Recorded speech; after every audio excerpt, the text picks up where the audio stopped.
37 years ago, in this very month, China rediscovered 7 crested ibises. That's a type of bird which we're going to see very up close today. Now, those 7 crested ibises were thought to be the world's last 7 remaining birds of its kind. Now, I said rediscover because for 20 years before the 1980s, ornithologists actually just weren't sure if these species still existed in this world. Now, through a very successful breeding program, researchers and scientists were able to bring the population of the crested ibis back to about 3,000, but the species is still endangered. Today, we're going to visit the nest of one crested ibis family. I hope they don't mind. But before that, just let me give you a little bit of background information on the bird. In Chinese, it's called zhu huan, the literal translation of which is red ibis. It may not be much of a looker when it's standing still or when it's not flying, but if our colleagues in our Beijing control room could just roll the clip, just give them a second to start rolling the clip so that you get a taste of what the bird looks like. It's actually a very beautiful bird.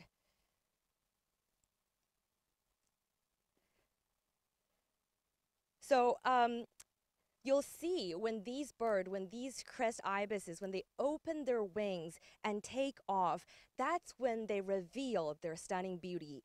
They've got these red feathers under their wings, hence the name red ibis. And on a sunny day, you can almost see when it flies over your head, you can almost see their wings are almost translucent red, sparkling under the sunlight. It's actually quite something to see. Now the population of the crested ibis stands at around 3,000. It's still not much. The species is still endangered. It's still listed as Class 1 protected species in China. But even that number, 3,000 crested ibises right now, even that number, it's a miracle because, as I said before, at one point, the entire population of the species came down to the last remaining 7, including 4 adults and 3 chicks. So they may well be the giant pandas of the bird world. So what we're going to be doing today is we're going to be climbing up this tree. Well, not me personally, but this man right here, he's going to climb all the way up to this tree. And then we're seeing that nest up there. We can see the bird nest up there, and right now I can see the head of a baby crested ibis. So what we're going to do is that we're going to catch that bird and bring it down because I've got a team of conservationists behind me, and their job at this season, at least, is to put, it's what's called banding the birds or ringing the birds. So they're going to put a tag.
Xiaotian, and what's your role? He's the one who's gonna be actually attaching the ring, the bands, to the legs of these baby birds.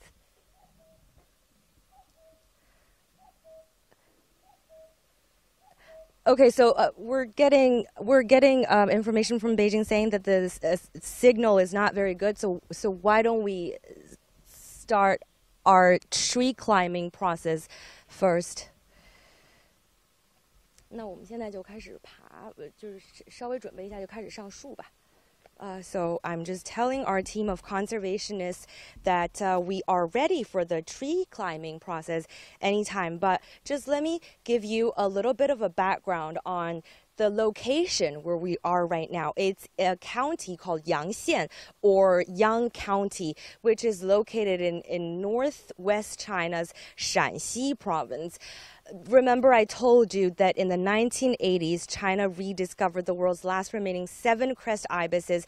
Now, those birds were discovered right here in this very county. It was nothing short of a miracle. And we are going to talk about how one ornithologist painstakingly, after 3 years of painstaking research, miraculously found those 7 birds right here in the county.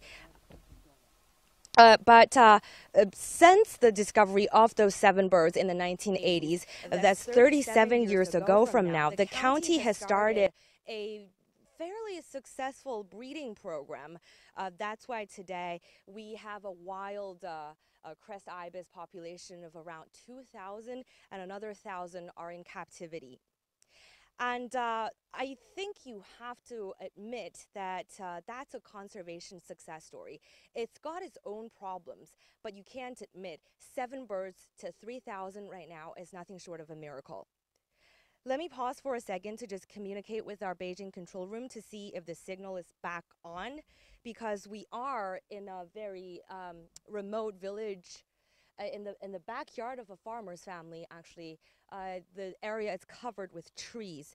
So we suspected that the signal might become a problem. Just let me check with our colleagues in Beijing. 请问一下，手机的信号回来了吗？手机信号已经回来了。Okay, so I was told by our colleagues in the control room that the cell signal is back. So we are just gonna continue to introduce our team. 我们往前走一点，就离那个手机稍微近一点。Okay, so as we said a moment ago, this is your name again? 名字叫什么来？韩宗良。Mr. Han Zongliang, he's the logger of this conservation team. So his job is, once we bring down the birds and we're going to examine it, and he's going to be in charge of writing the information down on this piece of chart that he has in his hand. And Zhang Xiaotian, I remember you. I actually interviewed him yesterday. He's the one who's going to be attaching the bands or the rings with the bird's information to the bird's leg for identification processes, which we're going to be talking more about later in the program. And this girl right here, 您叫什么名字？我叫李荣，是管后勤的。Miss Li Rong, and she's in charge of logistics. And this man right here, 你叫什么名字？我叫宋宝军，是负责捉鸟的。Song Baojun. His name is Song Baojun, and his job is to, once we bring down the birds, his job is going to be to hold the bird so that Zhao Xiaotian over here can do the attaching, the physical attaching. And here is our team leader, Mr. Liu Yi. 刘老师，您就是做保护多少年了？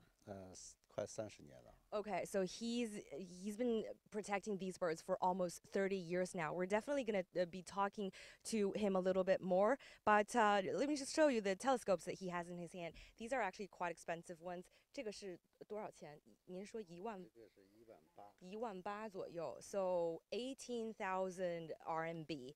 And so before this guy goes up, he will examine the nest first with his telescopes to see what's inside the nest, just to give us an idea of how many birds, how many chicks are there in the nest. 所以您刚才已经拿这个看过那个上面了吗？初步的判断是怎么样的？初步判断里面2只鸟，环视是没问题的。He says that there are about 2 birds. On first examine, he thinks there are 2 chicks in the nest. Meanwhile, our man, our hero of the team right here, has already started the climbing. We can see that he started off with a ladder because the trunk down at the bottom, it's too thick for those spikes that he's using. So he's already up the ladder, trying to attach those foot spikes, are they called, to the tree trunk to start the climbing.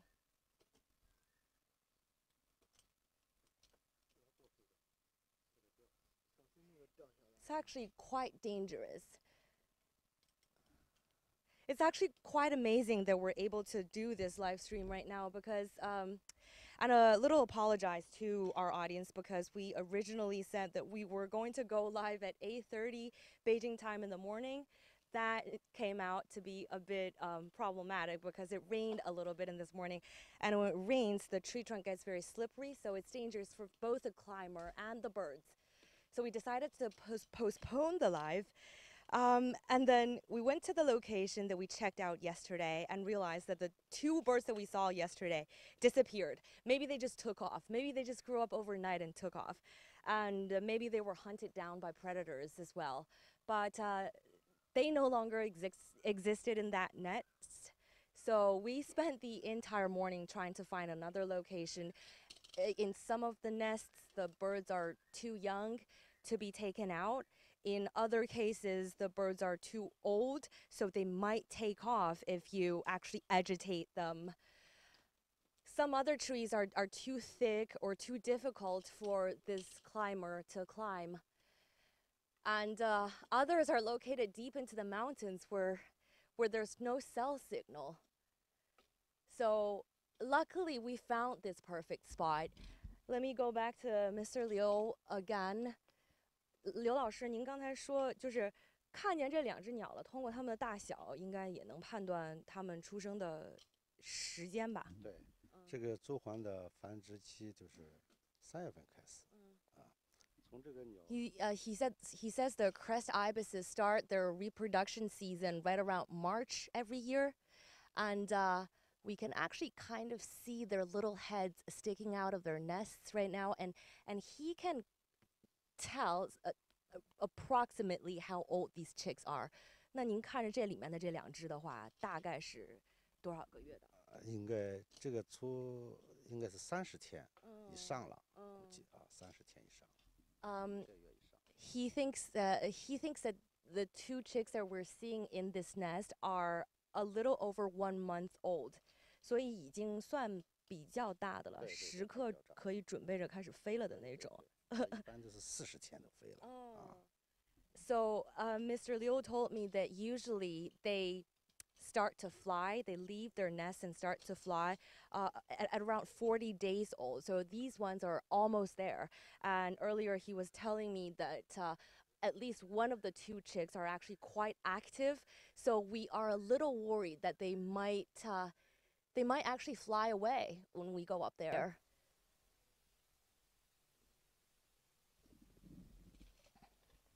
Let's see how the tree climber is doing. I think he's almost there.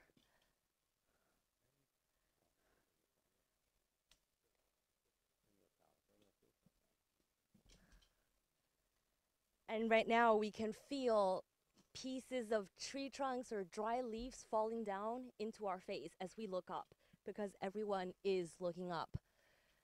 And just a moment ago, when we were just about to start the live streaming, the baby birds actually pooped in their nests on the face of our tree climber and our cameraman.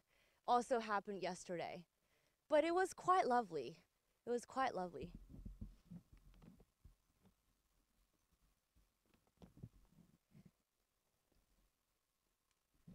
For those of you who just tuned in, a recap, we are now in northwest China's Yangxian or Yang County.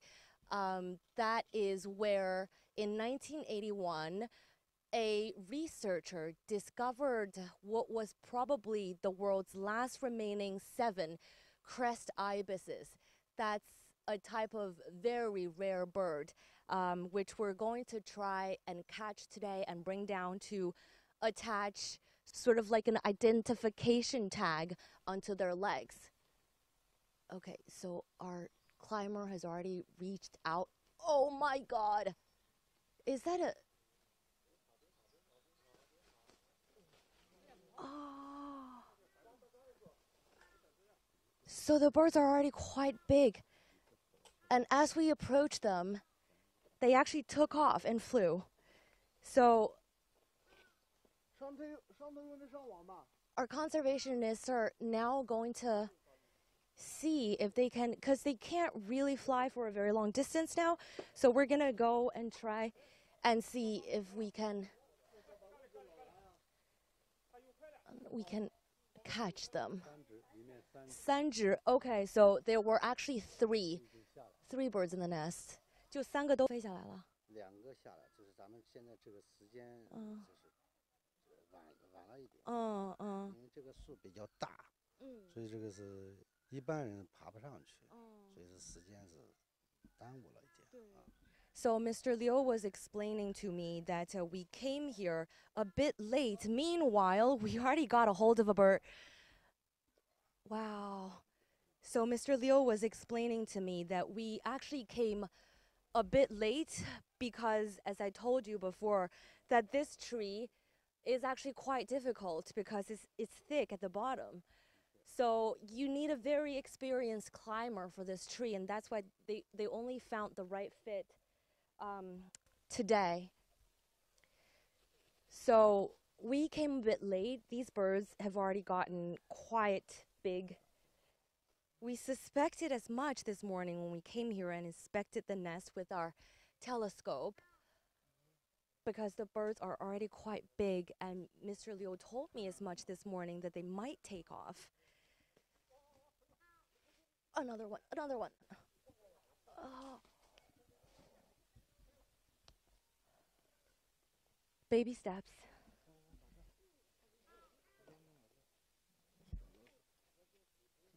Baby steps.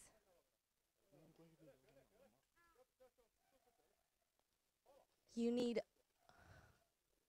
Wow, it's flapping its wings. That one over there. Can we get a glimpse of it? It's flapping its wings and it's trying to fly.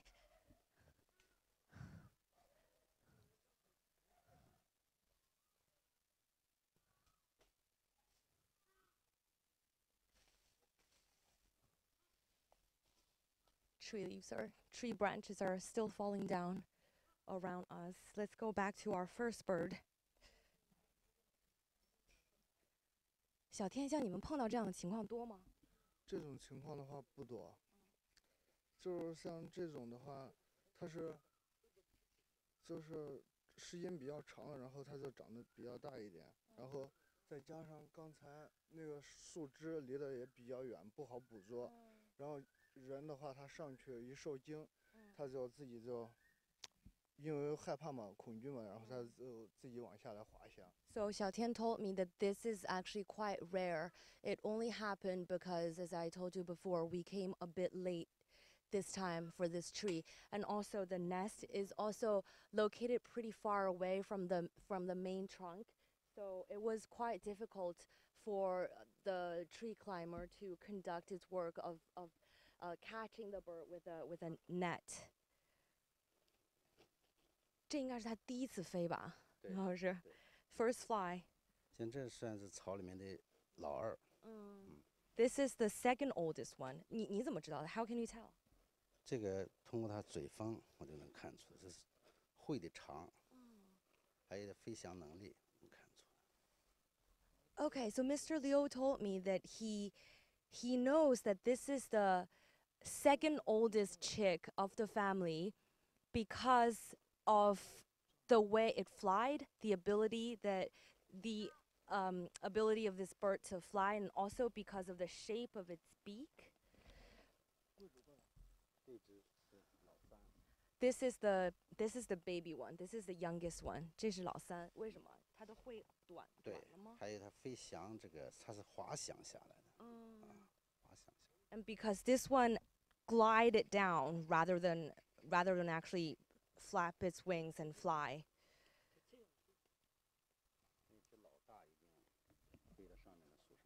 Oh, so the oldest one took off and flew to another tree. 所以就是一次真正的飞行了，就真的飞到另外一个是好激动人心啊！马上这个鸟最多10天，它就离开这个地方了。So these baby ones are going to be able to leave this nest in less than 10 days. The oldest one has already took off. And now we're seeing these bands that these conservationists are going to be attaching to the feet of the birds. 所以刚才还是挺激动人心的，就看见像一个小孩子迈出了第一步一样。咱们按这个环字来说，是咱们时间稍微晚了点。对。I was just telling Mr. Liu that I thought it was a quite exciting moment to see these birds actually take off, take their first fly of their lives. It's kind of like watching a baby child taking their first steps. Quite cute. So we're seeing these plastic tags with numbers written on them. So what these conservationists going to do is that they're going to put a plastic ring on one leg and a metal one on another leg. Because they were telling me that the plastic ones are easier they're lighter.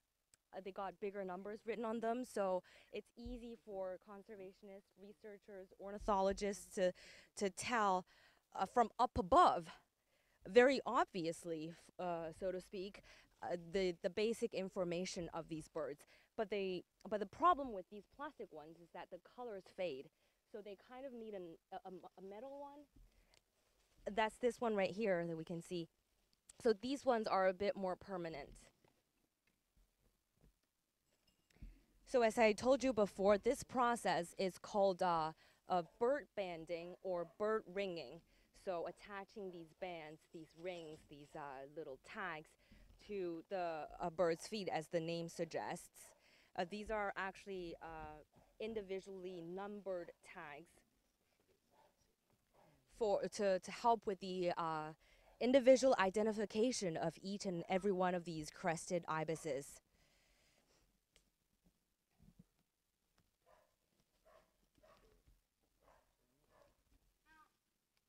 Just taking off the tags, and these birds are staying here in this.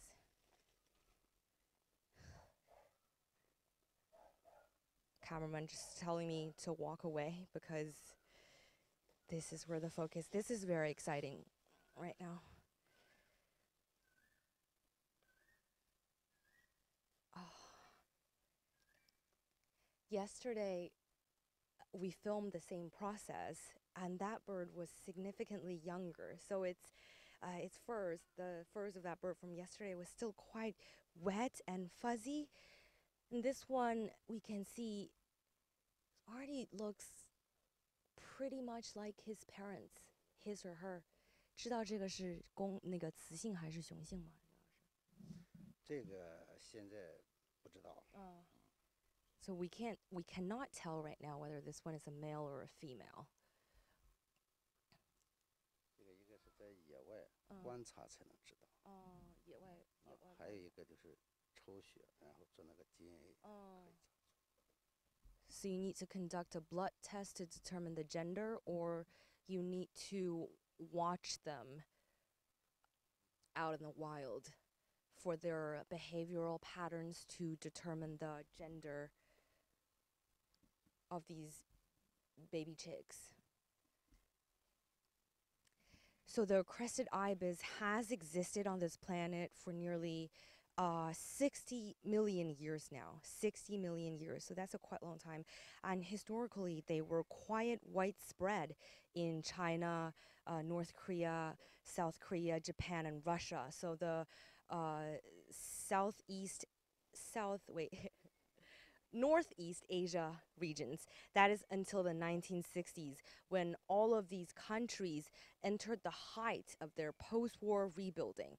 In China, for example, that was a time when the government actually set very unrealistic goals to develop its economy, its agriculture, its industry. So then you have pollution, changes in agricultural practices, including the widespread use of pesticides and fertilizers, and the loss of habitat. All of these elements have combined to drive these crested ibis to the brink of extinction. And if we can just come a little bit closer and take a look at its feathers right here, you can actually see it's already taken on a sort of pinkish color. As it grows older, these feathers are going to turn red.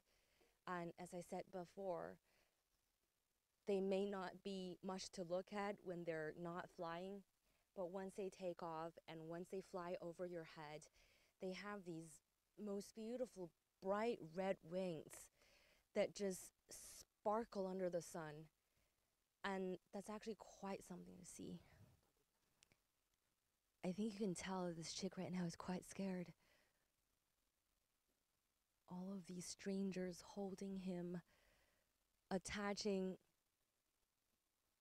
it doesn't know what to its legs. But this is actually for protection purposes, for scientific research purposes.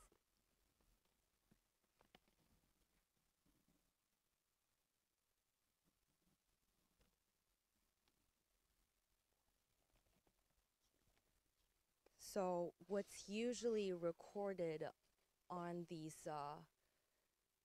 bird bands are information such as their feather condition, their health, their age, their place of birth, who their parents are, information like that. So what this does is that this helps in keeping track of the movements of the birds and its life's history. So then the subsequent, okay, the first bird is done. Why do you need to close its eyes? 为什么要把它的头捂上？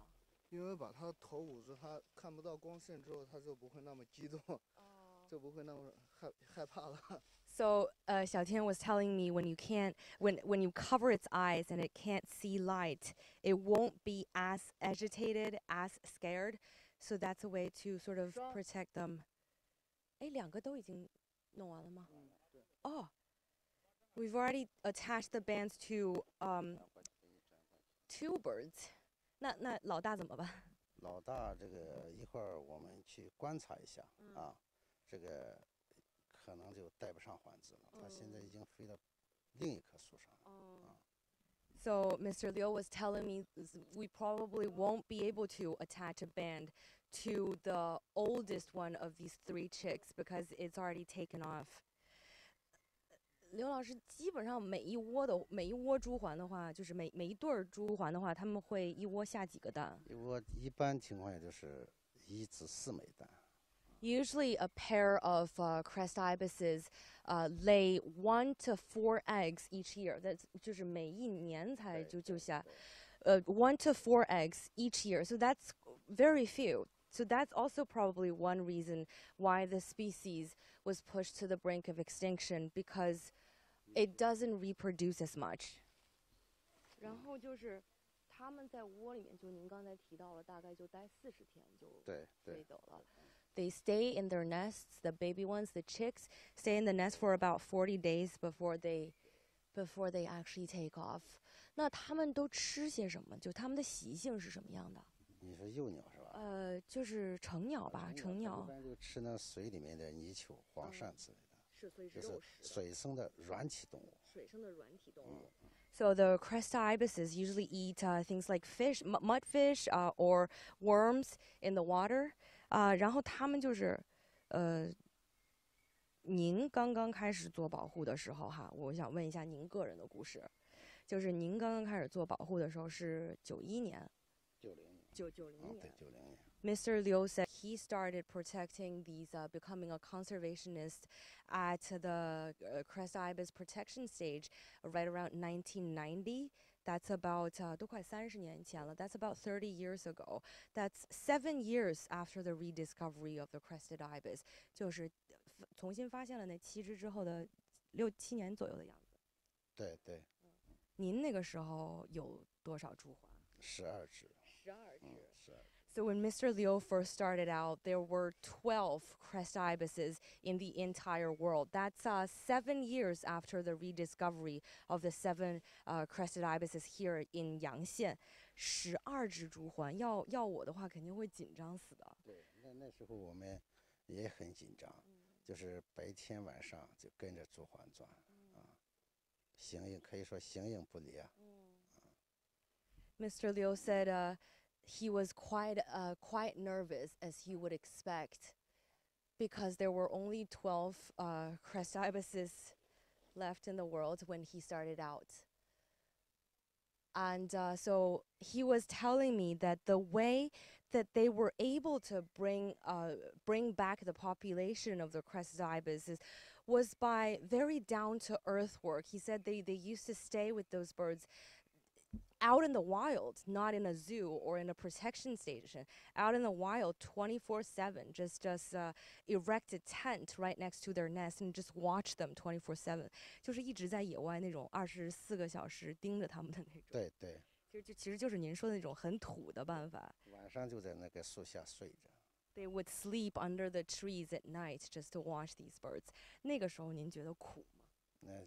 很苦，跟现在比起来的话，就不敢想象。He said back then he couldn't imagine how protection work could become today. So I just wanted him to introduce to us a little bit, since he mentioned it, how they're carrying out their protection work nowadays. 那您就既然说到这儿了，就给我们介绍一下现在的保护手段是什么样的。我们现在随着这个朱鹮种群的不断这个壮大，它活动面积也越来越大，所以我们现在的保护手段是利用那些高科技的设备来巡护。在野外巡护监测。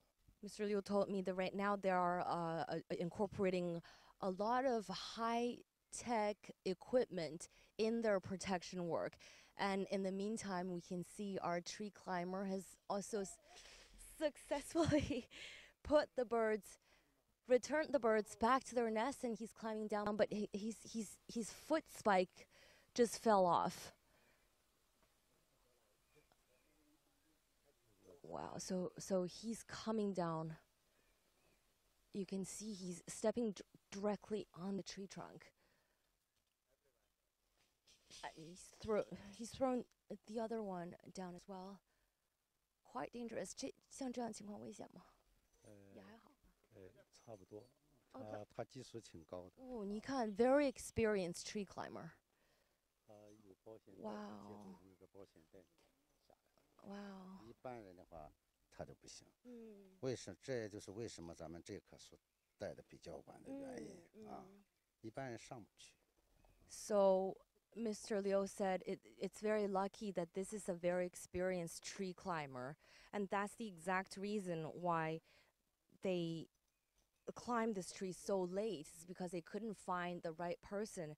And as I said earlier before, this tree is quite difficult to climb, so not anyone can do it. He's retrieving his tool, and I just want to speak a few words with him. Okay, 大哥，过来问您两个问题行吗？您叫什么名字？杜一国。Mr. 杜一国 ，Mr. 杜大哥，你每年要每天吧，应该是你们按天计吧，每年5月份，every May to June he works on this，要弄多少个？一般就是80几个草。就是5到6月每年。5到6月，他这个一直你说，他一7前8后呢不一样嘛，他有的早有的晚嘛，是吧？ So he visits about 80 nests every year during May and June. 就是您就是很有经验的那个扒手了吧？4年了，4年。He's been doing this work for 4 years. 当时怎么想到要做这个了呢？那当时呢，他们那个单位啊没有爬树的，都是我一个伙计也在里面工作，他都找着我，我就过来答应了。Because he doesn't work at the conservation station. He's a farmer in this village who become known for his good tree climbing skills, and was enlisted to do this work. 觉得还挺有意义的吧？您是本地人，应该对朱鹮挺有感情的吧？对，我也喜欢这个，所以每年到做巢的时候，我到处跑着看。He says he likes the crested ibises very much. 喜欢它哪儿呢？是觉得好看？不是，看他在哪个地方做巢嘛。就是现在是老刘他们那把我搞了一个信息源嘛，不是我在那边那一片去，我经常就是看一下，望一下。所以现在你也算他们保护站的人了。也是个临时的吧，雇佣。He says he's now working part-time now for the conservation station as a reconnaissance scout, just bringing back information about where he spotted these crested ibises. So let me just tell you, 谢谢您啊 Thank you very much for joining. Let me just tell you that the conservation stations are also enlisting a lot of local farmers to do protection work because they're short-staffed, and the local people, the farmers, they are everywhere. They walk on the streets every day and they see up on these trees. So once they find a piece of information and report it to the station, they get a little reward. So that way it's beneficial both to the villagers and to the conservation work. Let me just show you our surrounding a little bit. This way pretty much looks like a forest. I think anyone would agree, but if we just turn around to this side, we can see farmers' houses. Actually, so this tree, we can almost say that this tree is almost located in the backyard of a farmer. And this is the thing that's quite special about the crested ibis is that they actually co-inhabit with human. They are listed as a class 1 protected species on China's list of endangered species. But unlike the giant panda, who live in breeding centers or zoos where people can only go to visit on special days, the crested ibis just live around human. So I think it's quite actually something, because when you have a national class 1 protected species right in your backyard, and it looks so beautiful, and the color red, it's a color of auspice in the Chinese culture, I think that's actually quite cool. So I promised you I was going to tell you a little bit about how these crested ibises were discovered. It's actually because of the hard work of one single ornithologist called Liu, whose name is Liu Yinzeng. So in the 1990s, in his mid-40s, and he refused to believe that the crested ibis went into extinction. So he spent 3 years out in the wild doing field research, convinced that he was going to find some crested ibises, or the lack thereof is going to prove that the species indeed died off. Stayed out in the wild for 3 years, and the way that he searched for these crested ibises was by coming to villages like this one. He actually traveled, I think, 8 or 9 different provinces in China, and he would come to villages just like this one, and he would show slides, pictures of the birds, to the villagers to ask if anyone has seen any traces of it. On several occasions, an answer, but then the villagers told him that they either hunted the bird, killed the bird for their feather, or the bird just died because a loss of natural causes, a loss of habitat, or things like that. So it was one disappointment after another, and then a breakthrough came in 1981 when Mr. Liu Yinzeng, who's now 82 years old already, arrived in this village and showed the villagers a picture of the crested ibis, and people told him, yes, we've seen this, and he decided to stay, and finally one afternoon he spotted one right near a pond when it was feeding. So he described the moment as unbelievable. It was just excitement beyond words. And then he wasn't gonna scare off the bird, obviously, so he crawled down and crawled toward the bird and took a photo as he advanced every few meters. So he said at the time every click of the shutter was like a thunder, because he was afraid that small sound, that tiny sound, was gonna scare off this precious bird. So the bird eventually took off, and then the second day he was able to, with the help of local villagers, he was able to find a pair, and then a week later he found another pair with 3 chicks. So those were the world's last 7 crested ibises, in the story of how they were found. I think it's a quiet, miraculous journey, and a story of persistence, of how one man refused to give up and finally succeeded. We also talked about how the crested ibis population was brought back by a very successful breeding program. Here in Yuan County, there's a breeding center where you can visit the birds that are kept in captivity. we actually visited that compound a few days ago and saw those birds. So what they did was that they have a big nest. And then the birds could only fly within that nest. That's how they, and every morning and afternoon, of course, zookeepers would go in to feed the birds. But that creates problems because right now, the entire world's population of the crested ibis, which stands at around, again, 3,000 strong, of the entire population of that are descendants of those well, I told you they found 7 birds, only 4 of which were adults. So all the birds today are descendants of those 4 adult crest ibises that scientists discovered in 1981. So there is a problem of inbreeding. So right now, zookeepers will tell you that the birds kept in captive, a lot of them, a great portion of them, are actually born with obvious defects. For example, some are born with malfunctioning wings so that they can't fly. Some have cataracts.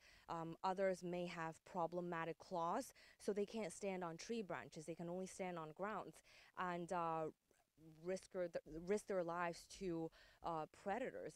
So that's a very significant problem that scientists need to resolve at this point, because the species, although the number is growing back steadily, the quality might not be that ideal. And some scientists are calling for genetic management of the crest ibises born in captivity at this point. I think scientists are still, are already doing that on a small scale, but some scientists are saying that they really need to step up the game, because the species of the crested ibis are still very much endangered. So I want to end our program with some quotes from David Attenborough, because I agree with a lot of things that he said. I think he said once something along the lines of he wouldn't want their children, he would think that it would be a sad thing if our children would have to learn what an elephant looks like from picture books. Well, I remember learning what the crested irises look like as a little girl on textbooks. And I think I came very close to not ever being able to seeing one out in the wild, because I think that the species of the crested ibis came very close to extinction, like this close to extinction. David Attenborough also said that without human beings, the planet would probably be better off. I have to say I agree with that, but I just want you to take another look at the surrounding here. Birds, village, birds and people living together. I think this is also hope, at least, that human and nature can coexist. That's all from our program today. Thanks for watching, and goodbye.